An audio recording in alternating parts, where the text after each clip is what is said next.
Muchísimas gracias a la ministra Pérez de Cuéllar por su invitación. No saben hasta qué punto ha sido insistente para que pudiese participar hoy con ustedes aquí. Agradezco también al Banco Interamericano de Desarrollo que ha hecho posible desde un punto de vista de proporcionar los recursos mi presencia aquí. Efectivamente, lamentablemente esta vez vengo, toco la pared y marcho de vuelta a Europa. Los cambios de fecha de este evento impiden que me pueda quedar más tiempo y, como señalaba César Fonseca,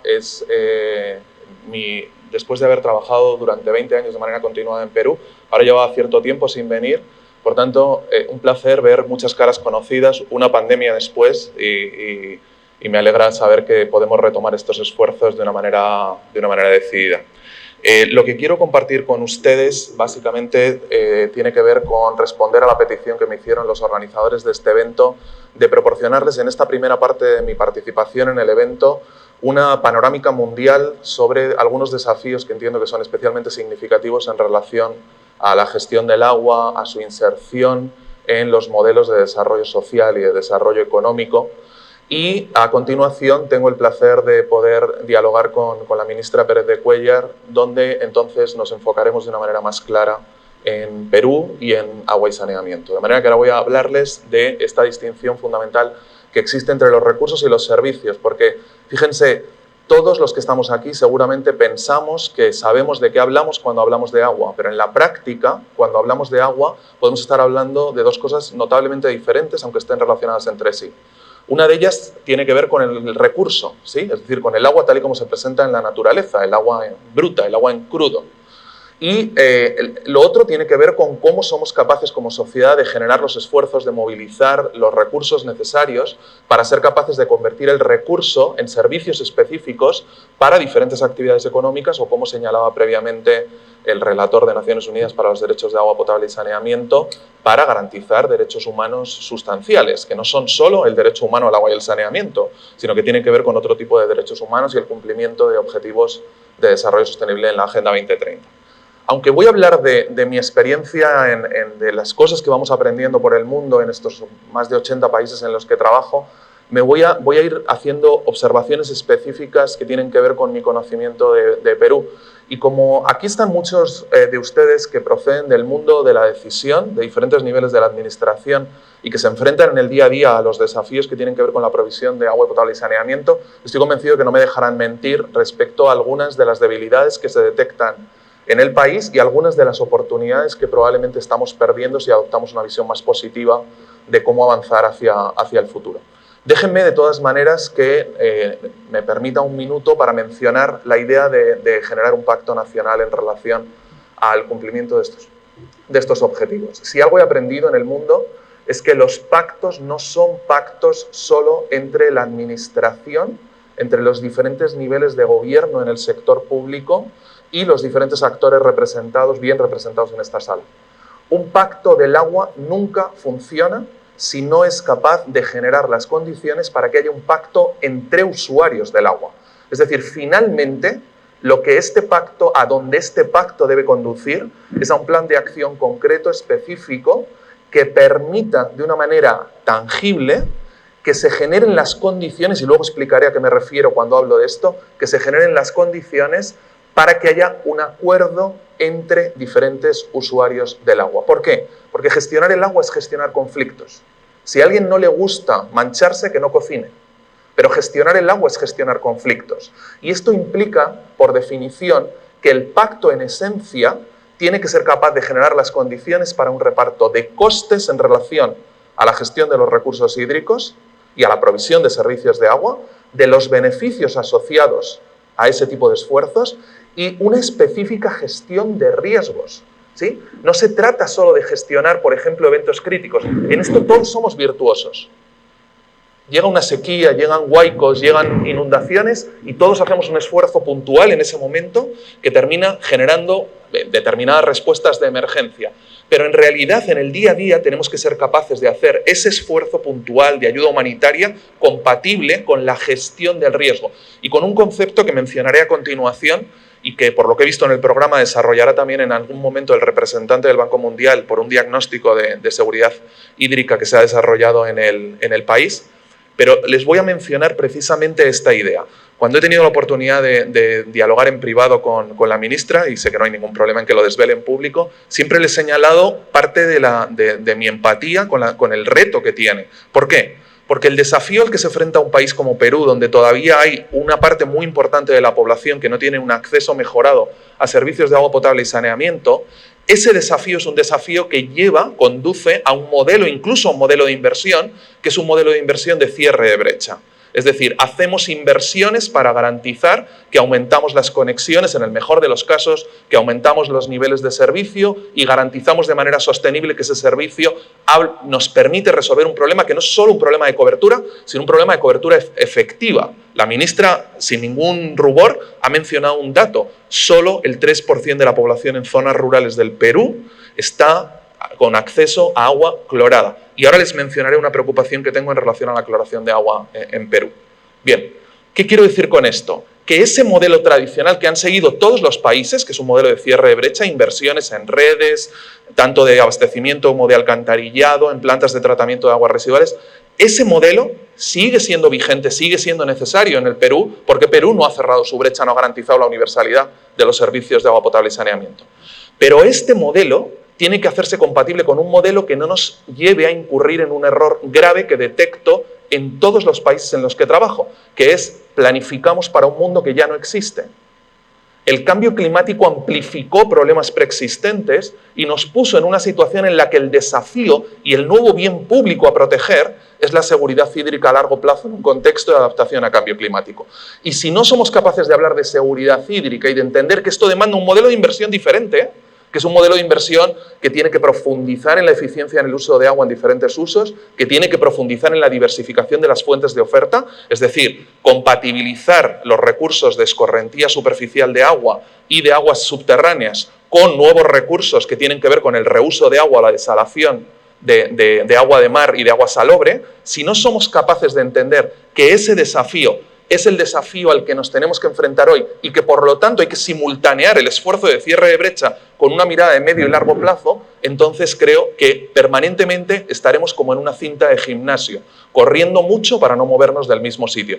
Que en esencia, permítanme que se los diga, es la situación en la que estamos en este momento.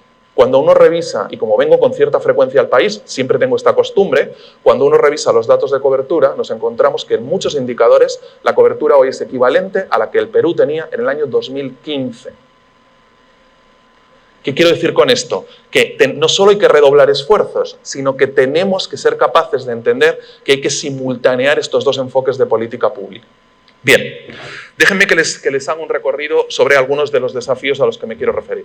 Uno fundamental, tenemos problemas serios, no solo en Perú, en todos los países del mundo tenemos problemas serios para desacoplar los modelos de desarrollo social y económico, los esfuerzos de crecimiento económico, el cumplimiento de objetivos legítimos desde un punto de vista social en el desempeño macroeconómico del uso y la extracción de agua. Y este desafío lo vemos de una manera muy clara si pensamos en lo siguiente. Fíjense, cuando me pedían que hiciese una proyección hacia 2030, localizaba estos datos que hacen proyecciones hasta 2100 de cómo va a evolucionar la extracción de agua por diferentes usos en el mundo. ¿Sí?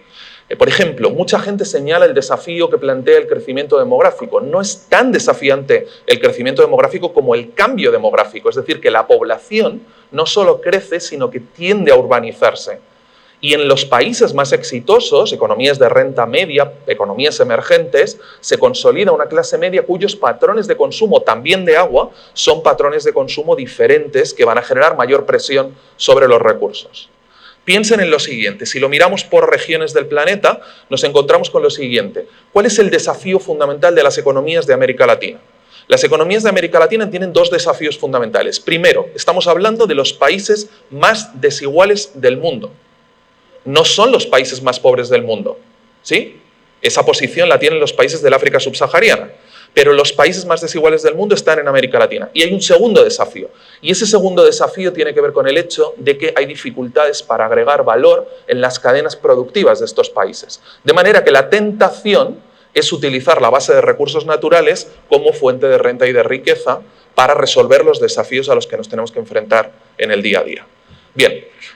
Sabemos, con datos del Banco Mundial, que existe una relación directa entre aquellos países donde se utiliza el agua de manera más intensa en relación con su Producto Bruto y al mismo tiempo aquellos países donde existe mayor escasez estructural de agua. Alguien dirá, ¿hemos perdido la cabeza?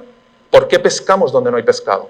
¿Por qué utilizamos agua de manera más intensa en aquellos países donde existe menor disponibilidad de agua? Pues por una razón básica, porque se dan todas las ventajas comparativas desde un punto de vista económico para incurrir en esto que podría parecer una paradoja. Es decir, el Perú, por ejemplo, tiene condiciones perfectas para ser muy competitivo en determinados sectores que garantizan su inserción en la economía mundial. Y esto, en general, permite que una parte amplia de la población peruana cada vez tenga acceso a mayores niveles de bienestar. Pero en ese esfuerzo se genera, como decía la ministra Pérez de Cuéllar, se acumulan una serie de pasivos sociales y ambientales que en algún sentido resultan difíciles de mantener en este momento. Bien, fíjense en algo más. Con datos de un think tank basado en Washington, el World Resources Institute, que tiene un proyecto que se llama Aqueduct, y que utiliza un concepto muy intuitivo, el concepto de estrés hídrico. Estrés hídrico se entiende como la brecha, como el gap que hay entre la disponibilidad de recursos renovables de agua para diferentes usos y la demanda efectiva presente y futura. Lo que vemos en las zonas de este mapa mundial que están en rojo es que ese es el tipo de situación a la que se está enfrentando Perú, pero Perú no está sola en el mundo. Fíjense lo que ocurre en Oriente Medio, lo que ocurre en repúblicas del centro de Asia, lo que ocurre en el sur de Australia, lo que ocurre en todas las cuencas mediterráneas, con independencia de si son en el sur de Europa o en el norte de África, lo que ocurre en países del Pacífico de Perú. En una conversación ayer con la ministra le decía, desde mi punto de vista, en este momento no existe ninguna gran área metropolitana en América Latina que tenga garantizada su seguridad hídrica a largo plazo. Y esto va desde Ciudad de México hasta Santiago de Chile, pasando por Montevideo, por la provincia de Buenos Aires, por Río, por Sao Paulo, por Minas Gerais y desde luego por la región metropolitana de Lima. Ese es el desafío. El desafío no es solo garantizar hoy los servicios de agua, sino que tenemos que ser capaces de pensar en el medio y en el largo plazo, porque el cambio climático nos está cambiando la escala de desafíos preexistentes. Bien, si nos detenemos específicamente en los datos que se publican por parte del Sistema de Naciones Unidas en relación a la cobertura de agua potable y saneamiento a nivel mundial, nos están diciendo que tenemos que hacer un esfuerzo para cuadriplicar nuestra inversión a la hora de conseguir la cobertura universal y, por lo tanto, el cumplimiento del Objetivo de Desarrollo Sostenible número 6. ¿Sí? Tenemos un desafío muy importante y este desafío es un desafío al que, por supuesto, Perú no es ajeno.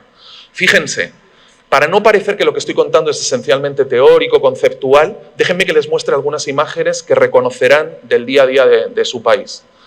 Piensen, por ejemplo, en la situación en San Juan de Lurigancho, aquí en la ciudad de Lima, ¿sí? Donde sabemos, además, que hay un problema serio que ya nos llevó a una situación extrema hace unos años en términos de mantenimiento de los colectores, de garantizar la cobertura. Ahí tenemos un desafío fundamental, no muy lejos de aquí. El desafío para muchas personas en el día a día pasa por garantizarse suficientes envases para acumular agua y ser capaces de garantizarse su necesidad mínima de agua a lo largo de un día. Piensen en esta situación que se dio en Piura. En Piura, por un problema de revestimiento de los canales, durante una semana hubo un corte de suministro de los servicios de agua potable y saneamiento. Pero esta situación se da en una región costera donde incluso en años húmedos existe un problema de escasez estructural crónica a largo plazo de agua. Esto mismo ocurre en mi país, en España. El 75% de mi país está en riesgo de desertificación. El 20% ya está desertificado de facto. Es decir, incluso en años húmedos hay zonas del país que padecen en relación a la disponibilidad del recurso hídrico. Piensen, por ejemplo... A ver, no sé por qué no avanza ahora.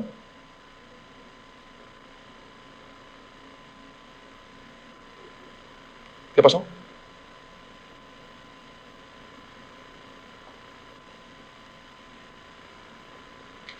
Piensen, por ejemplo, en este tipo de situaciones, riesgos de inundaciones, huaicos, presencias de campos de refugiados en Lima, o una situación a la que se ha referido antes el relator de Derechos Humanos, que tiene que ver con una lacra, porque en realidad es una lacra que estigmatiza a todo el sector minero cuando realmente, por ejemplo, una de las cosas que uno aprende cuando viene a este país es que el sector minero, por ejemplo, estoy pensando en Cerro Verde, está haciendo una contribución efectiva muy directa a la provisión de servicios de agua y saneamiento en la ciudad de Arequipa. Y lo que nos encontramos aquí es que, sin embargo, hay una amenaza directa por parte de la minería ilegal en relación al mantenimiento de estos recursos. Bien, déjenme que utilice una expresión un poco provocadora para explicar qué entiendo por una gestión sostenible de los recursos hídricos. En realidad, tenemos buenas razones para tomar malas decisiones. Esto tiene que ver con un concepto que los economistas utilizamos de una manera muy alegre, que es el concepto de incentivos. Todos, en nuestro comportamiento individual y colectivo, respondemos a una serie de incentivos. Bien, déjenme que les muestre algunas situaciones. Fíjense, un desafío que estamos encontrando a nivel mundial y al cual Perú no puede ser ajeno porque Perú es una gran potencia agroalimentaria, una economía emergente que en gran medida se está apoyando en ese vector de crecimiento. Bien, fíjense, el desafío que les planteo es el siguiente. Naciones Unidas hace una estimación en la cual nos dice que en el año 2050, para alimentar aproximadamente a unas 9.500 millones de personas, tendremos que ser capaces de aumentar nuestra producción de calorías en un 70%. Bien, mi tentación como científico es inmediatamente verificar dónde está nuestra capacidad de producción de alimentos en el mundo y cómo está evolucionando. Y lo que vemos es lo siguiente. En el gráfico de la izquierda ven cómo está creciendo de una manera razonablemente tímida la capacidad de producción de alimentos en el mundo, sobre todo gracias a economías emergentes. Pero lo que vemos a la derecha es que si expresamos ese dato per cápita, por unidad de población, lo que vemos es que se está colapsando. Es decir, tenemos que aumentar nuestra capacidad de producción de alimentos y cada vez tenemos menor capacidad de producción de alimentos por persona. ¿Cómo se resuelve esta aparente tragedia? Esta aparente tragedia se resuelve siendo capaces de aumentar el rendimiento por hectárea, al menos de estos cultivos básicos para la dieta de la mayor parte de los habitantes del planeta. ¿Bien? ¿Lo estamos haciendo? Línea continua, sí. ¿Lo estamos haciendo al ritmo necesario? Línea discontinua, no. Hay una brecha entre lo que estamos consiguiendo en términos de productividad y aumento de rendimiento por hectárea y lo que necesitaríamos para ser capaces de cumplir con este desafío de seguridad alimentaria a largo plazo. Y el resultado, entre otras cosas, implica una mayor presión. Intensificamos la cultura y al intensificar la cultura terminamos con el mismo mapa que les mostraba antes del World Resources Institute en primera página del New York Times, que estarán de acuerdo conmigo que no es una gaceta, que no es un periódico local, ¿sí? Haciéndose eco del riesgo de que una cuarta parte de la población mundial en 2040 esté sometida a un estrés hídrico extremo. ¿Bien? Y fíjense, regresemos a Perú. ¿Alguien reconoce estos canales de riego? Son canales de riego en La Libertad. ¿Sí? Estos canales de riego en una zona, como ustedes saben mejor que yo, es una zona desértica, no siempre tradicionalmente llevaban agua. ¿Sí?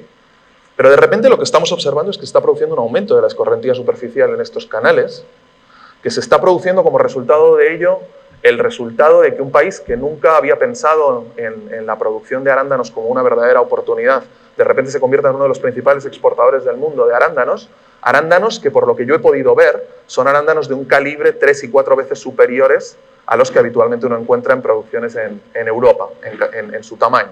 ¿Bien? ¿Por qué son mayores esas producciones? Porque tenemos el resultado conjunto de un aumento de la temperatura y de un aumento de la escorrentía superficial. Más agua, más calor, somos capaces de generar mayor rendimiento en estos cultivos. ¿Esto es un milagro o es una tragedia? Pues en gran medida, como se ha mencionado antes, no sé, ¿se nos puede de nuevo la presentación? En gran medida, como se ha mencionado antes, ese aumento de la escorrentía se debe al deshielo de los últimos glaciares tropicales que uno puede encontrar en el altiplano andino. Bien, fíjense, déjenme avanzar, aquí. Este es el resultado. Es decir, en realidad sabemos que es una apuesta insostenible, que no puede perdurar en el tiempo, porque en gran medida el aporte de agua para esos cultivos procede del deshielo. Pero fíjense, hemos ido demasiado adelante, déjenme que retroceda. Esa misma situación que les he mencionado para el Perú la podemos encontrar cuando hablamos de la producción de espárragos. Otro sector, los espárragos prácticamente no formaban parte de la dieta de los peruanos, pero de repente Perú se convierte en uno de los principales exportadores de espárragos. Esto es la libertad, pero esta misma situación la podemos encontrar en Ica, ¿sí? Y fíjense un caso relativamente cercano, en el norte de un país vecino, de Chile, la producción minera en la explotación de cobre más importante del mundo, Mina La Escondida, en el desierto de Atacama, en el altiplano andino, a 3.400 metros de altitud. Para llevar agua imprescindible para la faena minera, para llevar agua hasta este yacimiento, ¿sí?, es necesario tomar agua en el Pacífico a cota cero, desalarla, con un sistema de bombeo, llevarla a 3.400 metros de altitud y terminar pagando en la faena 8 o 9 dólares por metro cúbico de agua desalada. Una locura si no fuera porque esto es riesgo privado. Es una empresa minera que con sus propios recursos decide pagar una planta de desalación y un sistema de bombeo para llevar el agua hasta el Tajo. ¿Bien? Pero insisto, este tipo de situaciones lo que nos muestran es que en realidad alguien podría pensar, hay un loco que tomó la decisión de llevar el agua a 3.400 metros de altitud. No. Tenemos poderosos incentivos para hacerlo. Si uno revisa la evolución del mercado de materias primas, de las commodities, se encuentra con que la onza de cobre remunera y permite pagar 8 o 9 dólares por metro cúbico de agua en la faena en Mina La Escondida. ¿Qué quiero decir con esto? Tenemos poderosos incentivos para tomar decisiones que no necesariamente van a ser sostenibles en el tiempo. La sostenibilidad en esencia consiste en ser capaces de encontrar buenas razones para tomar mejores decisiones. Y este es el desafío fundamental al que, desde mi punto de vista, nos tenemos que enfrentar. Esta situación no solo se da en países de renta media como Perú. Esto, que podría parecer Chaimochic, ¿sí?, podría parecer también en La Libertad, en realidad esto es California. La agricultura más excitante que uno puede encontrar en el planeta, un país un estado que si lo tomásemos como un país independiente sería el cuarto o el quinto del mundo en Producto Bruto en cada año. Y lo que tenemos en esta situación es igual, es una actividad agrícola muy intensa en un desierto, algo que ustedes conocen, tenemos asentamientos humanos en pleno desierto y de repente cuando se produce un evento de sequía vemos al sector de almendras arrancando los almendros, ¿sí?, para que no sigan consumiendo agua. Yo recuerdo lo que ocurrió en el año 2015 cuando se dio esta situación. Los productores de almendros en las cuencas mediterráneas en Europa se frotaban las manos diciendo esta es nuestra oportunidad para penetrar el mercado global. ¿Sí? Ignorantes, porque un año después esa sequía también estaba afectando a las cuencas mediterráneas. El desafío no es un desafío de Perú. Perú no está sola en esto. Es un desafío global. Y déjenme que insista sobre un par de detalles más. La necesidad de mirar a la cuenca. Fíjense lo que ocurría en el verano pasado en Europa. Ustedes recuerdan que en febrero del pasado año comenzó un conflicto bélico por la invasión ilegal de Rusia de un país soberano como Ucrania. En aquel momento se produjo el peor shock en términos de precios de la energía que ha vivido Europa en los últimos 50 años. ¿Bien? Buena parte de los países, incluyendo la economía más importante de Europa, Alemania, padecía por el aumento de los precios del gas natural.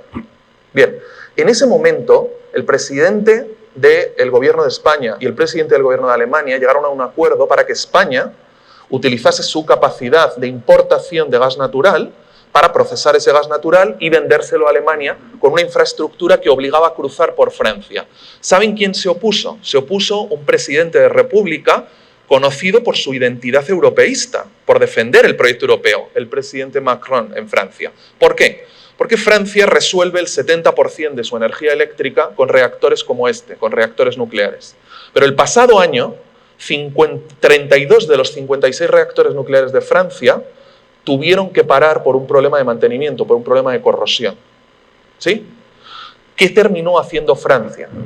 Entre el problema de mantenimiento y el problema en medio de la sequía para garantizar la refrigeración de estos reactores nucleares, terminó comprando más gas natural a España del que le había comprado nunca. Y en ese mismo momento España, uno de los grandes líderes mundiales en energías renovables, tuvo que recurrir a su capacidad de producción de energía hidroeléctrica, pero no había agua que turbinar. Y esto le obligó nuevamente a consumir más gas natural procedente de ciclos combinados, mejor dicho, gas natural para sus ciclos combinados de gas natural que generaban energía eléctrica. Bien, este mismo tipo de situaciones, este es el esfuerzo que se hizo en Francia para mantener la producción comprando gas natural español, respondían a una sequía extrema en el centro y el este de Europa. Y esta situación que vimos en el Danubio el pasado año, que llevó a la disrupción de cadenas de suministro claves, de semiconductores, de gas natural, de fertilizantes en plena crisis de seguridad alimentaria, la hemos visto en el Danubio, a su paso por Serbia, lo hemos visto en el Rin, a su paso por importantes ciudades alemanas, lo hemos visto al mismo tiempo en el río Mississippi, que afecta a una parte productiva central de la economía de Estados Unidos, o lo hemos visto en el río Yangtze en China. Pero hace unos días, antes de venir aquí, estaba dando una entrevista yo para explicar la restricción de tráfico en el canal de Panamá, que como ustedes saben, en relación a otros canales, es un canal que se nutre fundamentalmente de recursos de agua dulce y que en este momento tiene un problema de calado que implica una restricción. Es decir, estamos viendo cómo el agua se apodera del centro del escenario, no como resultado de que alguien como yo lo diga, sino como resultado de que la realidad es tozuda, es muy vehemente para mostrar estos temas. Este tipo de cosas son las que están en juego. No solo el cumplimiento de derechos humanos, están en juego el mantenimiento de actividades productivas clave para la economía peruana y para la economía de la región y para la economía mundial. Bien, cuando uno dice cambio climático, por ejemplo, en un país como este, en Estados Unidos, se da cuenta de lo siguiente. Uno dice cambio climático como si fuese una realidad inequívoca, que solo tiene un significado, y en la práctica, si uno está en el este del país, lo que entiende por cambio climático es huracanes, tormentas tropicales, aumento del riesgo de inundación, y si está en el oeste del país, lo que entiende es incendios forestales, escasez estructural de agua y sequía. Esto mismo ocurre en Perú. Uno dice cambio climático y la realidad de la Amazonía y la realidad del Pacífico no se parecen ni como un huevo a una castaña. ¿Sí? Por tanto, tenemos que ser capaces de entender que el desafío es un desafío complejo y que la gestión de la complejidad para avanzar en seguridad hídrica en un contexto de adaptación es parte del desafío central al que deberíamos enfrentarnos. Bien, si nos trasladamos al sector productivo, veremos que hay una cantidad de activos varados en este momento como resultado de dificultades para acceder al agua que hacen que esto sea un tema cada vez más relevante en la evaluación de riesgos de las empresas. Los riesgos que antes eran riesgos físicos y de transición, ahora se traducen en riesgos materiales desde un punto de vista financiero para las empresas. Estos son datos de una ONG internacional llamada CDP, el anterior Carbon Disclosure Project, que muestra qué tipo de sectores se están viendo más afectados en relación a la disponibilidad de agua. Y fíjense, toda la actividad minera, toda la actividad de generación energética en el mundo está en este momento en zonas que están severamente afectadas por la falta de disponibilidad crítica de agua en términos a largo plazo. Bien, ¿por qué quiero destacar lo siguiente? La mayor parte de los que estamos aquí hemos entendido que la lucha contra el cambio climático tenía que ver con mitigar los impactos de un cambio climático que entendíamos futuro, que en un país como Perú sabemos que de futuro tiene muy poco, ¿sí? Y que si utilizamos el futuro es por inercia gramatical. ¿Bien? Pero en realidad, lo que vemos en relación al cambio climático es que la mitigación nos ha conducido a ir consolidando poco a poco un relato, una hoja de ruta, que más o menos los ciudadanos comienzan a entender. Por ejemplo, sabemos que no se puede hacer mitigación al cambio climático si no hacemos una transición energética y que esa transición energética necesariamente demanda que nos alejemos de combustibles fósiles y avancemos hacia tecnologías renovables. Pero es que en el campo del agua necesitamos hacer una transición equivalente a esa transición energética, para la cual, sin embargo, no tenemos una hoja de ruta equivalente. Fíjense, hablamos del cambio climático como un fenómeno global, pero pocas veces destacamos que es un fenómeno asimétrico, es como la pandemia. Cualquiera podía ser infectado, pero no era lo mismo ser infectado si uno era de renta baja o de renta alta, por ejemplo. Sabemos al mismo tiempo que la evidencia científica sobre el cambio climático nos muestra que no es el cambio climático en sí mismo de lo que nos tenemos que preocupar, sino las características específicas de este cambio climático, más rápido, más intenso y asociado a actividades humanas. Y además sabemos que estamos rozando umbrales de no linealidad, umbrales críticos, umbrales irreversibles, ¿sí? Esto básicamente conduce a que la comunidad internacional haga este esfuerzo de descarbonización. Ahí tienen una foto, una imagen de la descarbonización a nivel mundial. Y sabemos que esta es la hoja de ruta que tenemos que seguir, a la cual, por supuesto, un país como Perú se incorpora un poco más tarde que economías como las economías de Estados Unidos o la economía europea o algunas economías asiáticas. ¿Bien? Pero esto finalmente será algo por lo que todos tengamos que pasar de aquí al año 2050. ¿Dónde tenemos la hoja de ruta equivalente para la adaptación al cambio climático? ¿Cuándo comenzaremos a hablar de vulnerabilidad, de gestión de riesgo, de exposición a esos riesgos de una manera sistemática y con una hoja de ruta equivalente para las próximas décadas? Estoy convencido, y esto no es un invento mío, el Banco Mundial en alguno de sus informes ha dicho la energía es a la mitigación, lo que el agua es a la adaptación. Necesitamos reconocer que hay una transición pendiente en la gestión del agua y del territorio. Por eso es tan importante el enfoque que incorpora la ministra Pérez de Cuéllar, un enfoque territorial a los desafíos sobre vivienda, construcción y saneamiento en el país, porque el territorio es lo que nos proporciona complejidad, ¿sí? Pero ahora, ¿este desafío cómo se resuelve? Si sabemos, por ejemplo, que la base cartográfica en el país está desactualizada en algunos casos durante más de 50 años. No solo es que estemos planificando para un mundo que ya no existe, es que estamos planificando en un país del cual desconocemos los nuevos asentamientos humanos, un verdadero mapa de gestión de riesgo de sequía e inundaciones. Estamos, de alguna manera, dando palos de ciego, porque no tenemos esa información. Y estos son desafíos que se resuelven de una manera relativamente sencilla. Mejorar la base cartográfica del país es un desafío que no es para académicos, es un desafío del que nos beneficiaríamos todos. Bien. Cuando le pedimos a la población que se comprometa en un proceso de transición energética, no le estamos pidiendo nada nuevo. ¿Por qué? Porque la historia de la humanidad en términos energéticos es una historia de transiciones, de sustituciones de fuentes. Además, sabemos que las transiciones se llevan su tiempo. Le llevó todo este tiempo, 50 años, al carbón proporcionar el 40% del mix de energía a nivel mundial. El mismo tiempo al petróleo garantizar ya solo el 30%, el mismo tiempo al gas natural garantizar solo el 20%. Y este gráfico estaba producido en el año 2015, cuando las renovables, que se supone que es la siguiente alternativa, proporcionaban solo el 5% del mix de energía primaria a nivel mundial. Ahora sabemos que con el esfuerzo que se está haciendo a nivel mundial en el año 2030 estaremos en el 15% con renovables. Es decir, las transiciones demandan tiempo.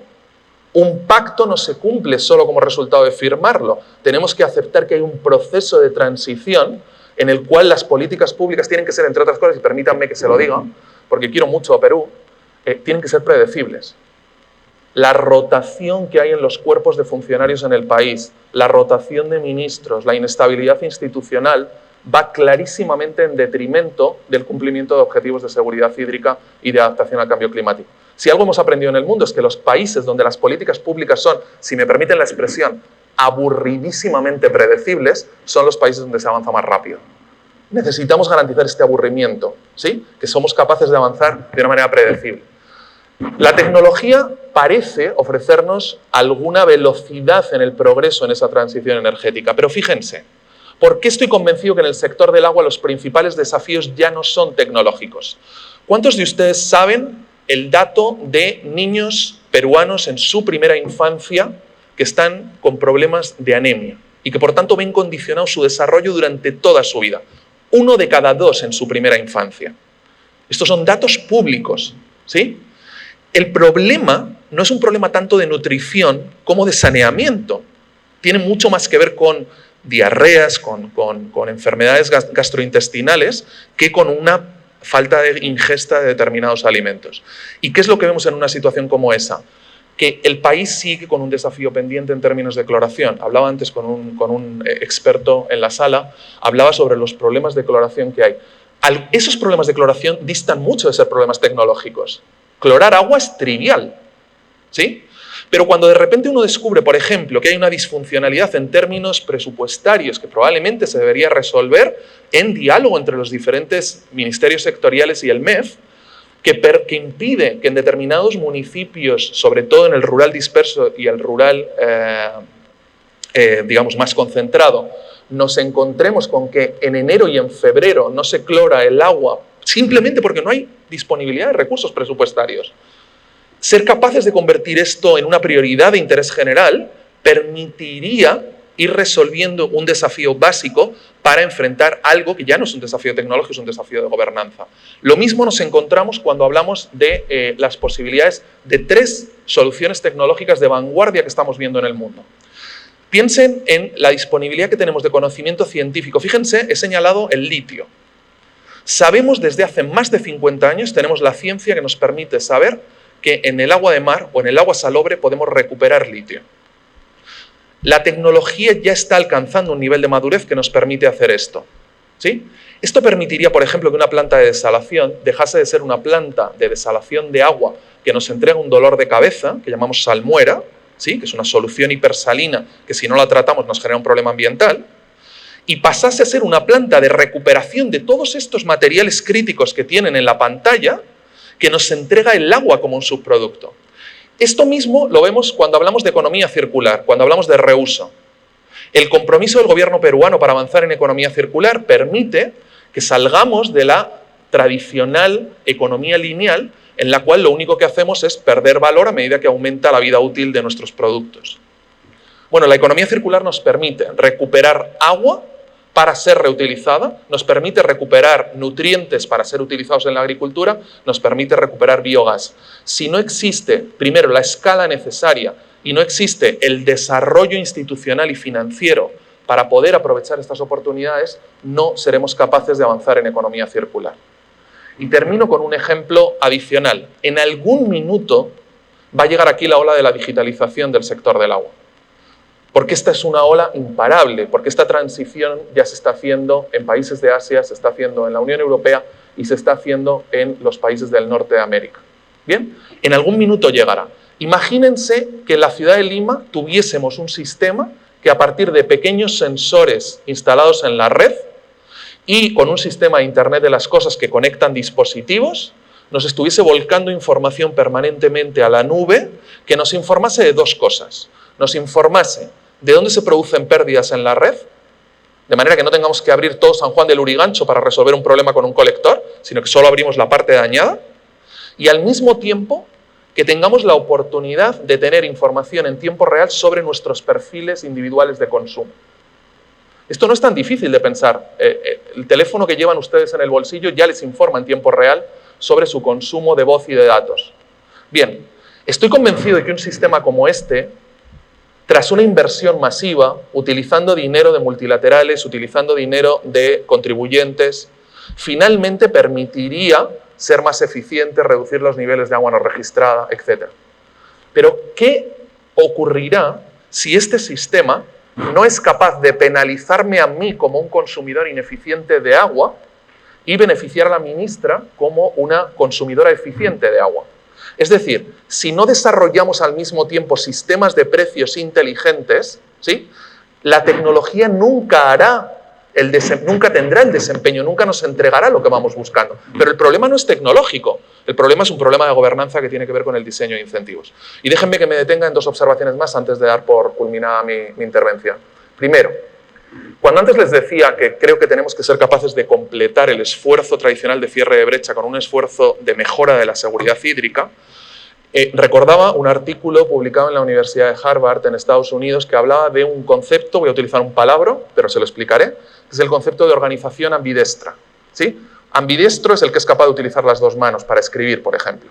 Bien, ¿qué decía este artículo? Este artículo lo que decía es que necesitamos que nuestras organizaciones, organizaciones de la sociedad civil, diferentes niveles de la administración pública, cooperación bilateral, multilateral, sector privado, nuestras organizaciones, porque vale para todas, tienen que ser capaces de que una mano esté haciendo permanente delivery, esté haciendo resolución de problemas, generación de impactos positivos.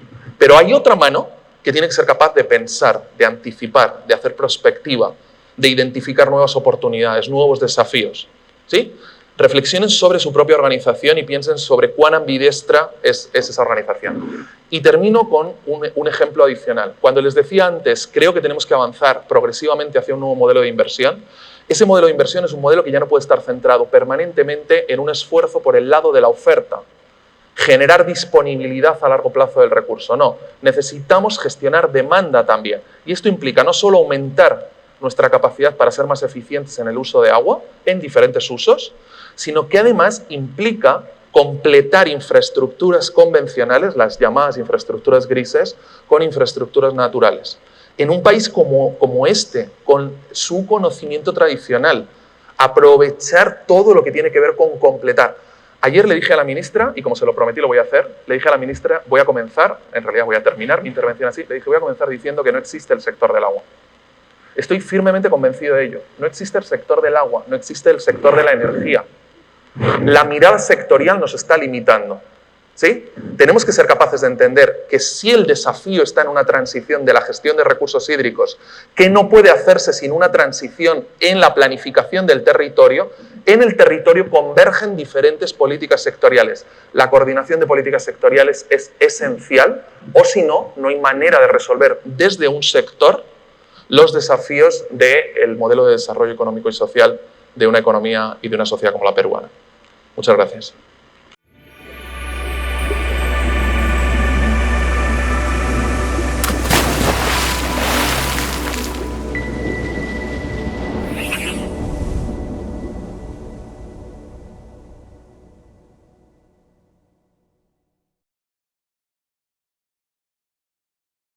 Compunche Perú, Gobierno del Perú.